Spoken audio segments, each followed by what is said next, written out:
The Scottish Football Podcast from BBC Radio Scotland.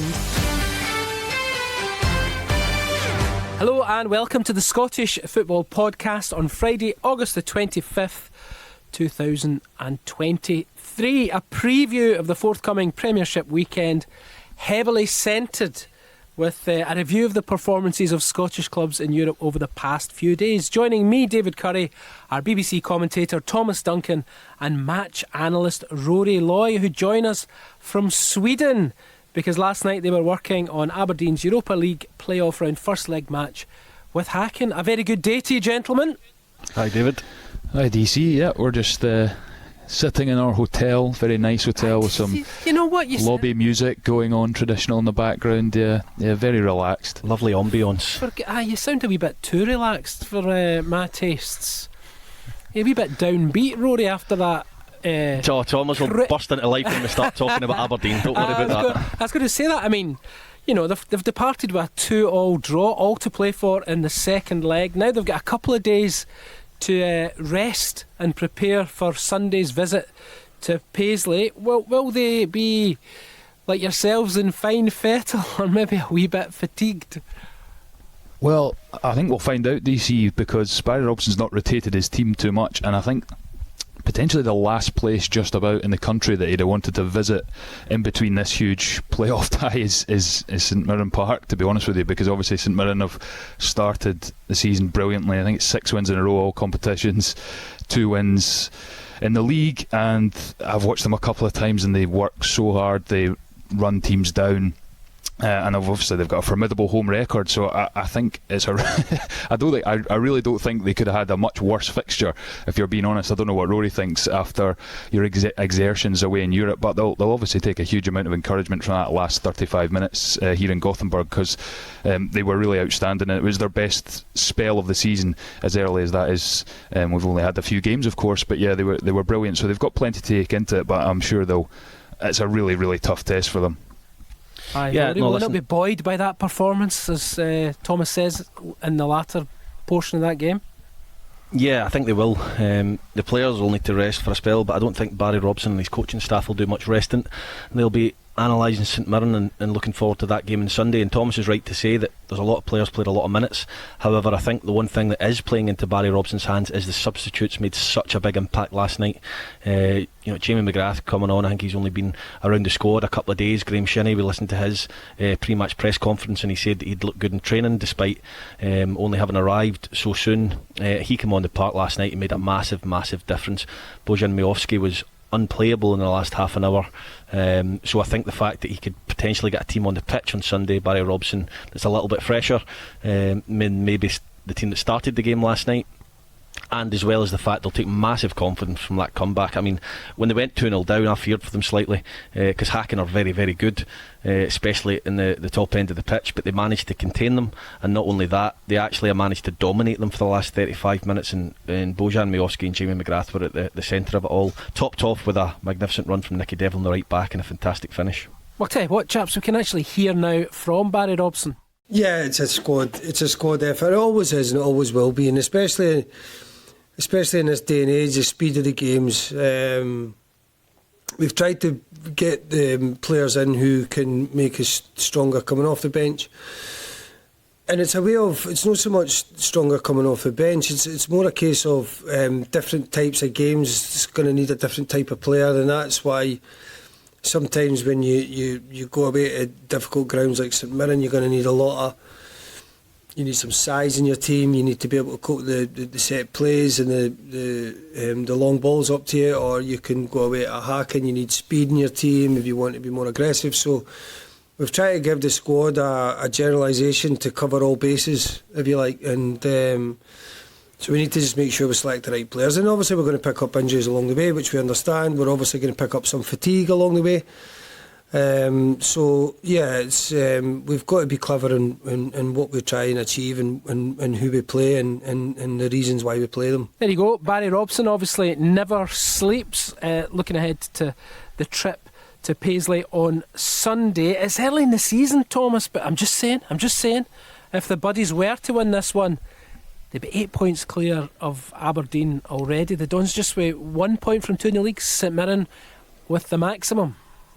Yeah, they've been absolutely outstanding. They really have been good, and it was interesting listening to Stephen Robinson last week about saying how he's tried to adapt how the team play this season. They were much more sort of defensive and counter-attacking, but he's talked about trying to get up the pitch a bit more and put teams under pressure, and they were really good against Motherwell last week. Thoroughly deserved to go through in the last 16 through to the quarterfinals of the League Cup. And yeah, I just think they've got something. They've got the bit between their teeth, and they started last season really well as well. After the League Cup exit, obviously they got a really good start, and it makes such a difference for teams who are trying to, as Stephen Robinson would say, push away from the trap door first and foremost. If they can get points on the board early, if St Mirren could go 9 from 9, and that is a huge possibility, it just lifts the mood, it just gives them momentum, and it sets them up for another really, really good season. And I don't think it's got to the stage now where I think a lot of people would expect St Mirren to beat Aberdeen at home on Sunday, given Aberdeen's exertions and given the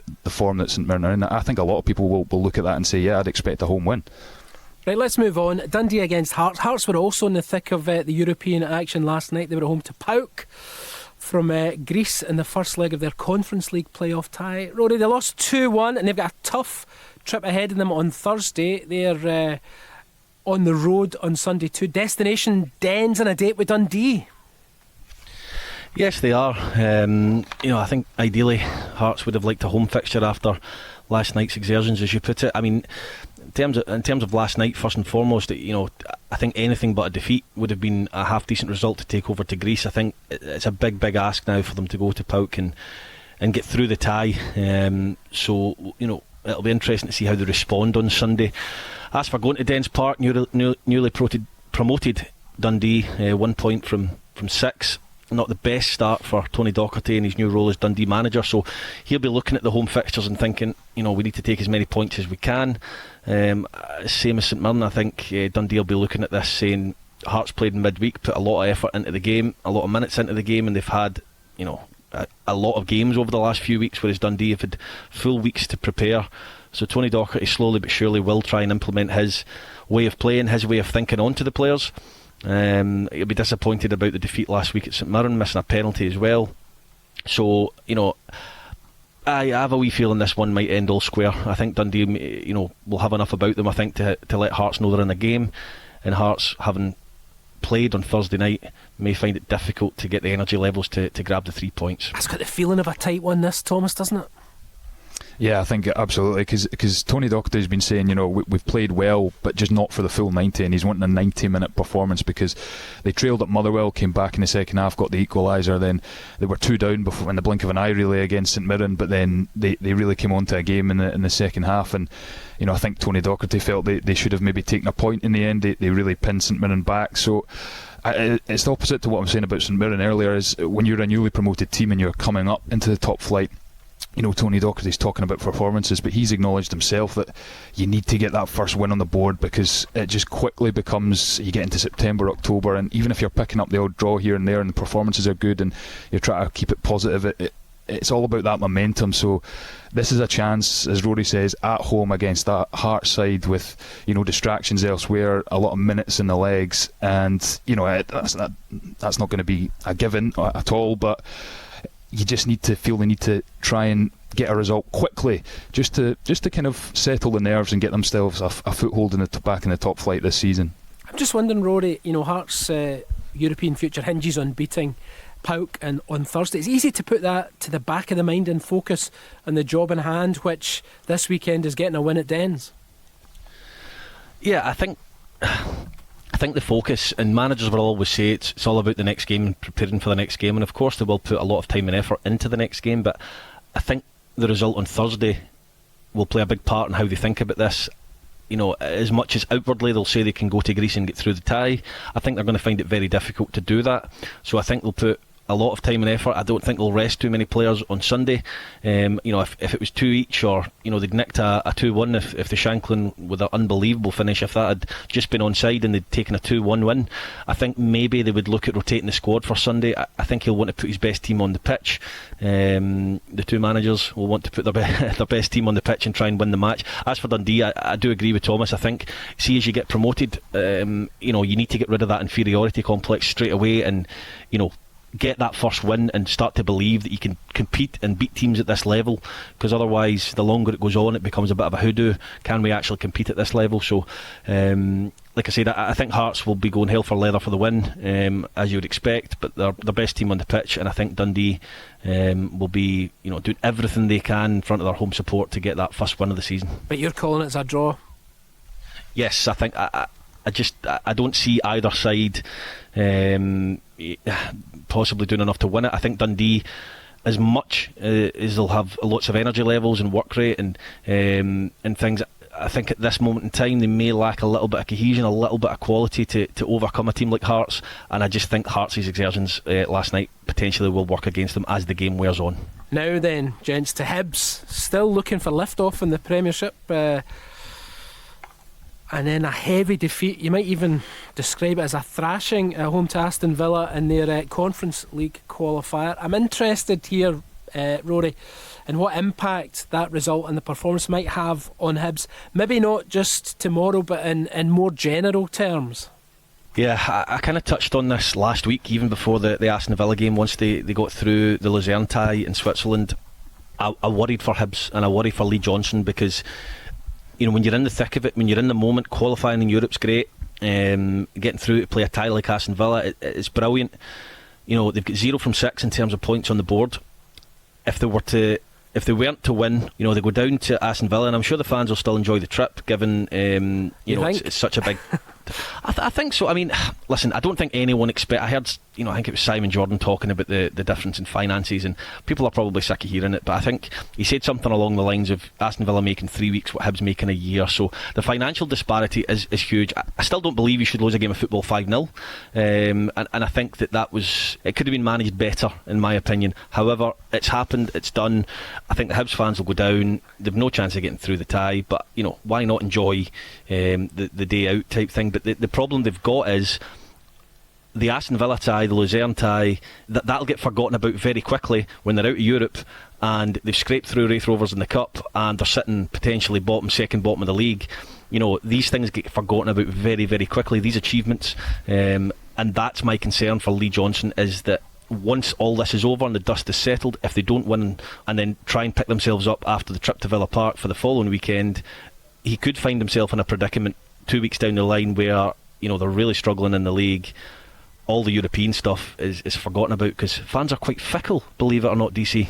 What's it feel like? I'm asking you, Rory, maybe I'm out of line here.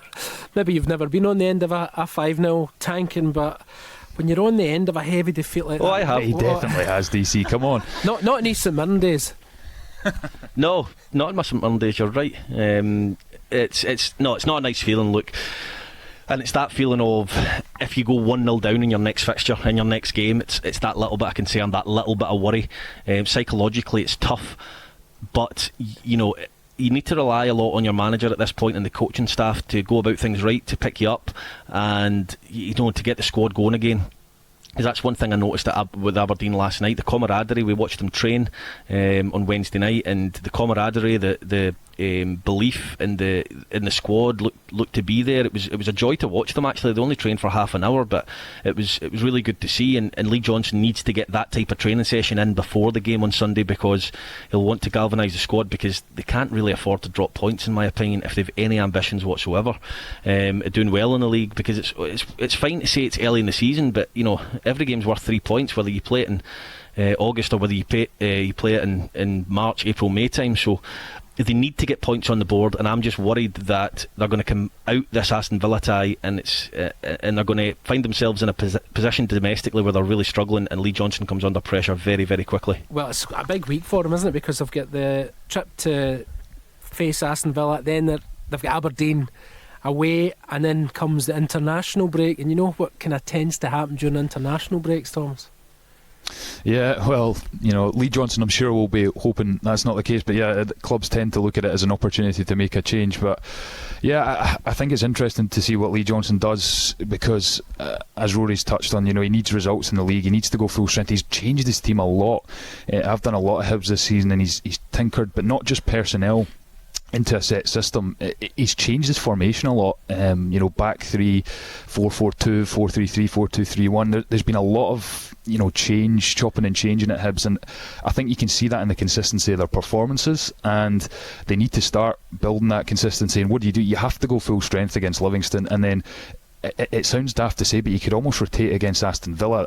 But then, on the other hand, if you take another absolute thrashing, that ramps up the pressure. So he's in a really, really, really difficult situation. I don't envy Lee Johnson, I have to say.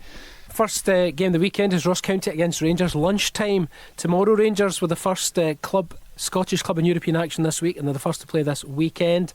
Am I right to suggest, Rory, that Rangers are better equipped to handle what might be termed a European hangover than the rest of our clubs?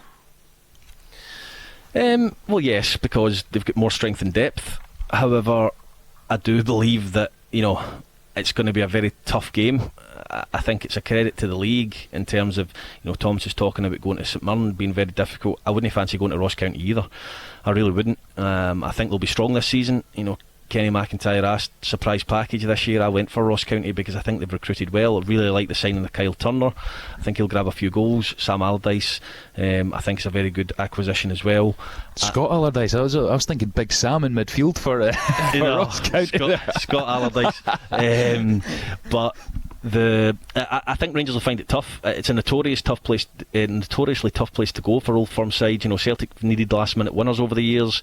Rangers have struggled at times and dropped points, even losing up there a couple of times. So from a Rangers perspective, they have the squad to deal with it.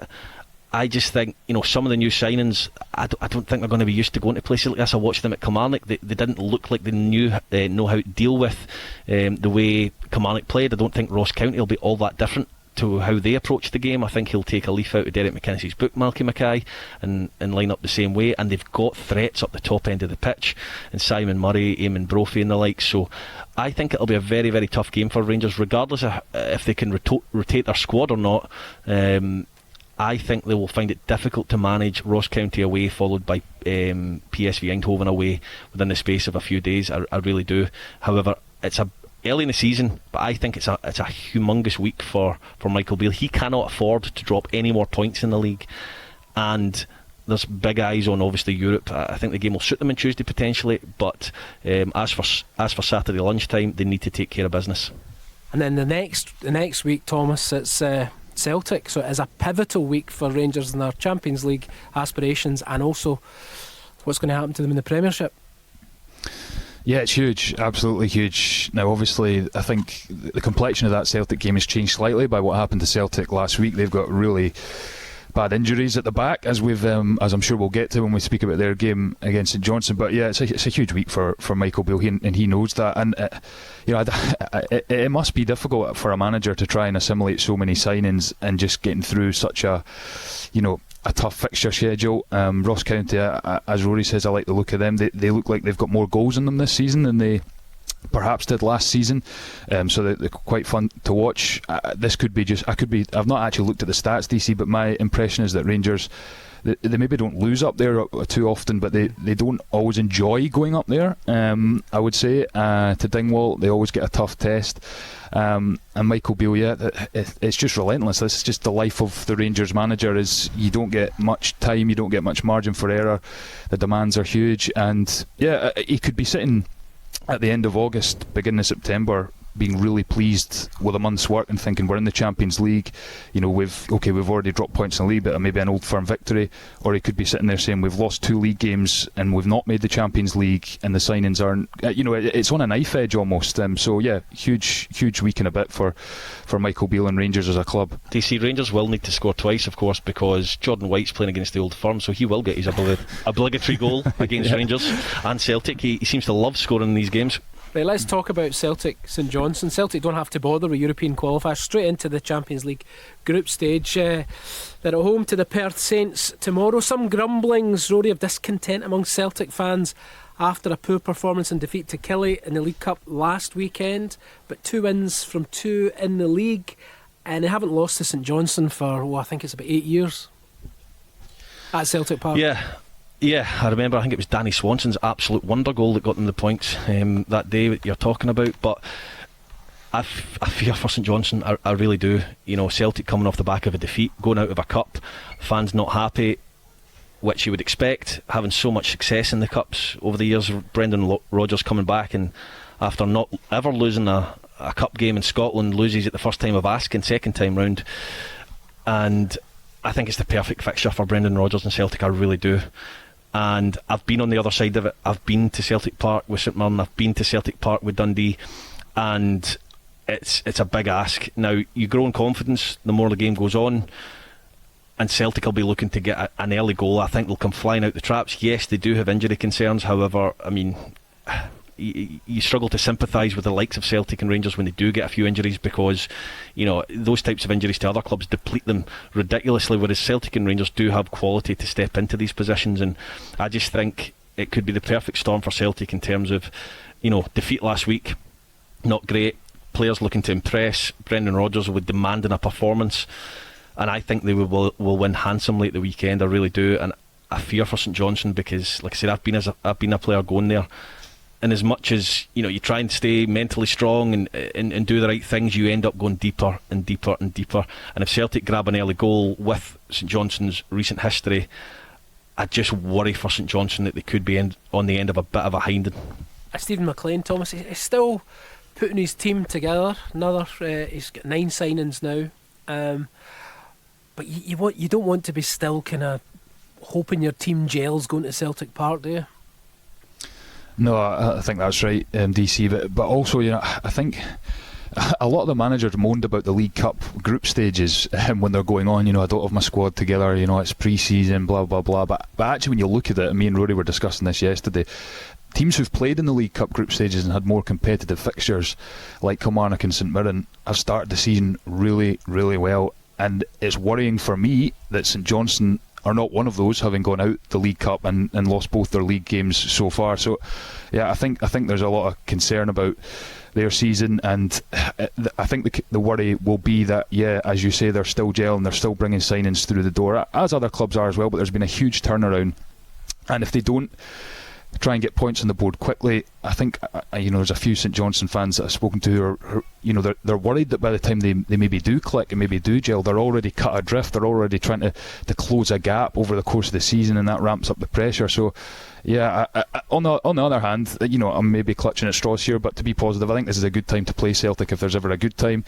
You know, they're still getting their squad together, defensive injury crisis, you know, they didn't look convincing last week. You know, I know I'm clutching at straws, and they don't often drop points or lose games or draw 2 games in a row at all, really. But, you know, if you're looking at a chink of light in the armour and trying to be positive, then you know, I think you'd rather take them on now than in October, is what I'm any what I'm old saying. firm side coming off the back of a defeat, especially a cup defeat, it is going to be at it with a bit between their teeth from minute one, and they're going to be relentless at the weekend. I do believe that.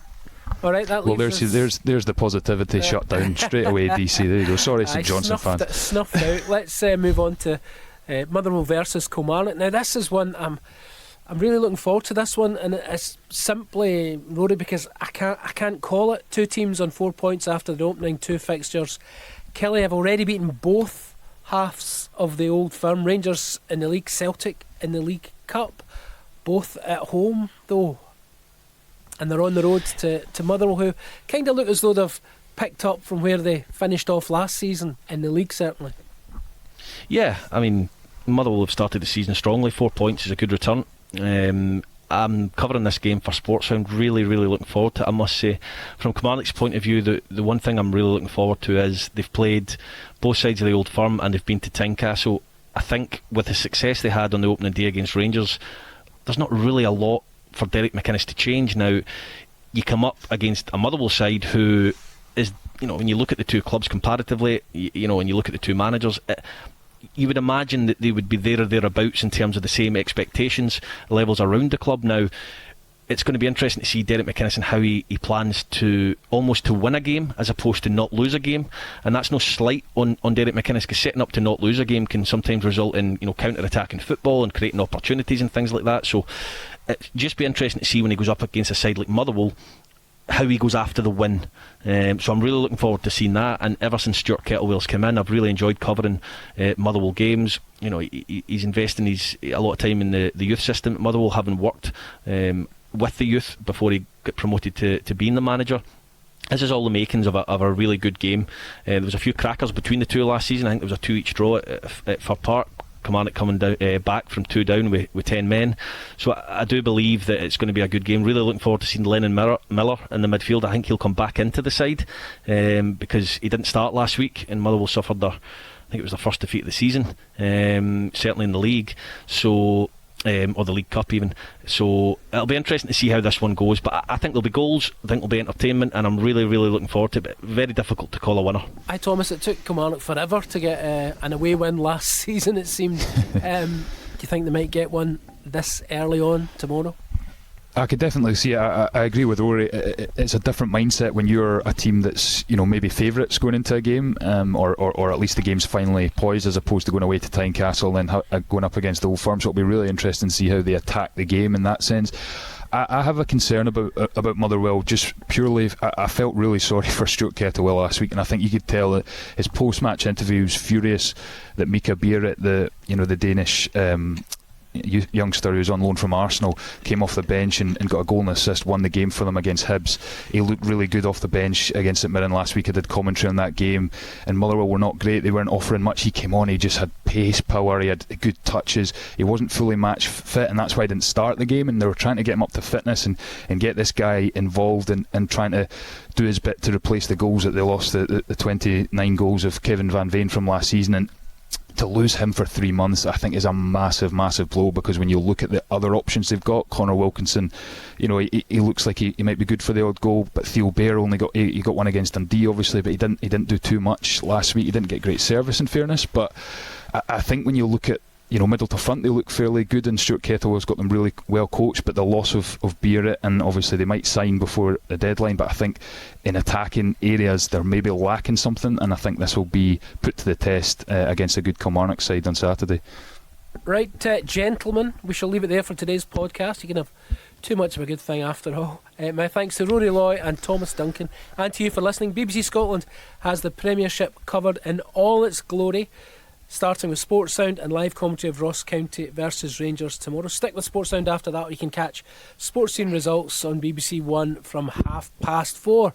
I'm told it's not a bad programme. The Scottish Football Podcast from BBC Radio Scotland.